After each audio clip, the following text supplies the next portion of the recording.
Hello, everyone. It's Saturday, August 11th.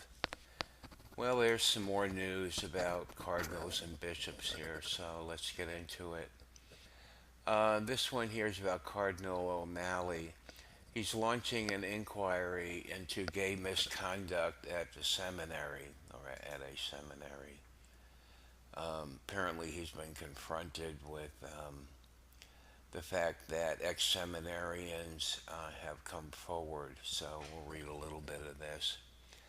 Cardinal Sean O'Malley is launching an investigation into alleged homosexual activity at St. John's Seminary after ex seminarians went public with disturbing revelations. The allegations made this week are a source of serious concern to me as Archbishop of Boston, he said in a statement released Friday, announcing he had placed the rector, Monsignor James P. Maroney, on sabbatical leave for the fall semester beginning immediately. On Wednesday, Church Militant published an article written by John Monaco, former seminarian at St. John's Seminary in Brighton, which he attended from 2014 to 16. During my 2 years at the seminary, I witnessed an abundance inappropriate behavior by faculty and seminarians alike. And the article goes on, he explains some of this. Um, as I was reading this, I came across this, which is something I wasn't aware of. Of course, back in 2015, I wasn't really paying that much attention to what was going on. So it says here O'Malley has come under heavy fire for doing nothing after his office received a letter in June 2015 detailing Archbishop Theodore McCarrick's sexual predation. Church Militant reported that 3 months after the letter, O'Malley welcomed McCarrick to a prestigious fundraising gala which netted nearly $2 million for the archdiocese. Days after the 2015 gala, O'Malley flew to Cuba with McCarrick and others to attend a mass in Havana with Pope Francis, calling McCarrick wonderful on his blog and repeatedly singling him out in his comments. We had a wonderful group of people, including Cardinal Theodore McCarrick, who had learned about the trip and wanted to go with us as well.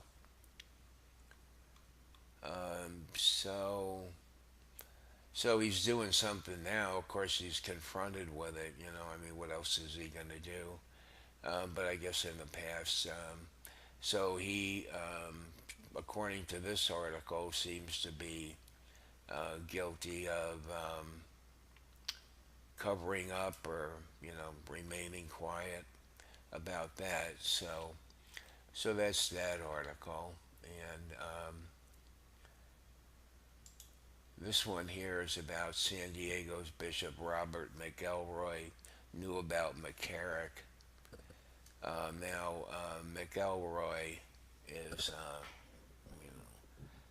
he's almost as liberal as Cardinal Kupich here in Chicago, if not as liberal, or should we say in error.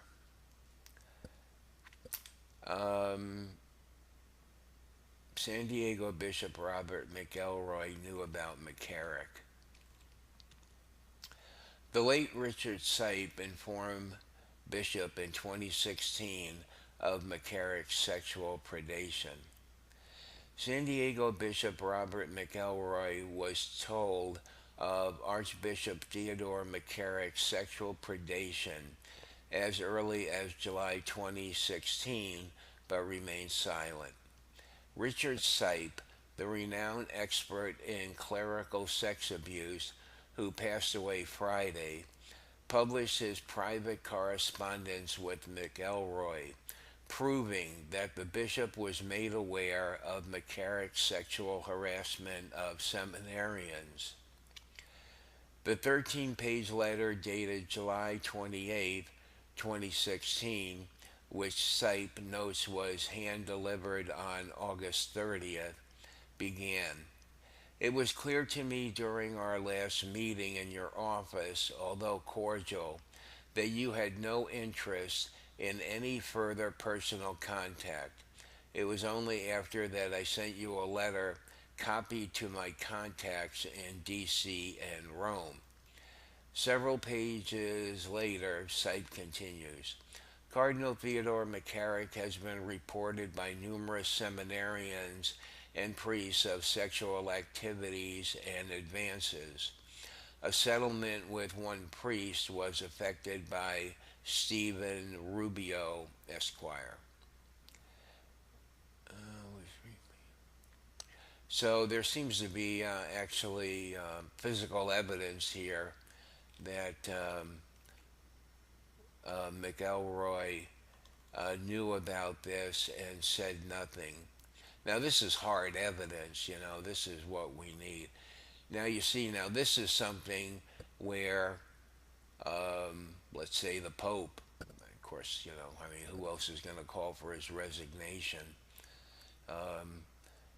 But, in cases where there's hard evidence like this, I would say, I mean, my own personal opinion is McElroy should resign, you know, and I don't know about being defrocked, but, you know, something serious has to be done. How far it should go, I mean, I really don't know, but, you know, so it's boy, it'd be really wonderful if we had this kind of hard evidence about some of the other ones that are, there's suspicion, but how does one go about, um, you know, uncovering this kind of information without the cooperation of the church and the diocese, and of course, that's probably very unlikely. But, it could be that there's a lot of proof out there, and Jesus Christ can uncover all this. He's the only one who can do this. So, we could hope in the future that more of this. I mean, now you have something. I mean, I don't know if this is true in other cases or with other cardinals or bishops where there is hard evidence, but you know, um, that's enough. If you have hard evidence against someone, um, that's really enough to just get rid of this whole idea of commissions and whatever, and trying to subpoena records to try to find out who knew what. I mean, if Jesus just uncovered all this hard evidence for us to begin with, and it's a wonderful thing. Well, I'm sure Jesus has a lot to do with what's going on, and we can hope and pray that he'll continue to, um, give uh, the Catholic laity the ammunition they need to point figures, to say, you kept quiet. We have proof. So that would be great. So this story will just continue to develop. So I think that's all the news I see for now. So we'll talk to you again next time.